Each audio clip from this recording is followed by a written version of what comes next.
Ողջույն, իսկ դուք գիտեք, որ ընդամենը մի քանի րոպեում կարելի է պատրաստել նման բիսկվիտային մամուռներ, որոնցով կարող ենք զարդարել զատիկի կուլիչները, զատիկի սեղանը, ինչպես նաև մի շարք գեղեցիկ տորթեր։ Բաղադրատոմսեր գուցե շատ տեսնեք, բայց այս տարբերակը ամենահեշտը եւ ամենահասանելին է։ Ձուն եւ շաքարավազը խառնում ենք իրար եւ հարում ենք մի քանի րոպե, մինչեւ կսպիտակի։ Միայն ձվի հարման աստիճանից էլ կախված է, թե ինչքան կբարձրանա մեր բիսկվիտային մամուռը եփման ժամանակ։ Ավելացնում ենք մաղած ալյուր եւ փխրեցուցիչ եւ միասին 10-ից 15 վայրկյան հարում ենք։ Կարելի է խառնել նաեւ սիլիկոնե գդալով, բայց ես նախընտրում եմ այս տարբերակը։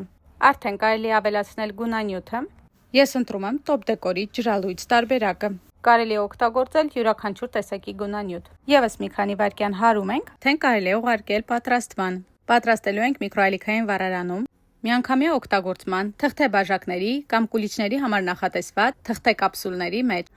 Ամբողջ մասան բաժանում ենք 4 մասի եւ լցնում ենք 4 տարբեր կապսուլների մեջ։ Հետո այս կապսուլները երկուական տեղափոխելու ենք միկրոալիքային վառարան եւ եփելու ենք ընդամենը 1 րոպե ամենաբարձր հզորության տակ։ Եվ ահա թե ինչպիսի բարձր եւ գեղեցիկ մամուռի տեսքով բիսկվիտներ են ստացվել։ Թողնում ենք, որպեսզի ամբողջությամբ սառեն, որից հետո ուղղակի հեռացնում ենք թուղթը եւ այս սիրունով գնում ենք զարդարելու լիքը տորթեր կամ կուլիչներ։ Միացեք իմեջին, եթե ուզում եք նոր եւ հետաքրքիր տեղեկություններ իմանալ։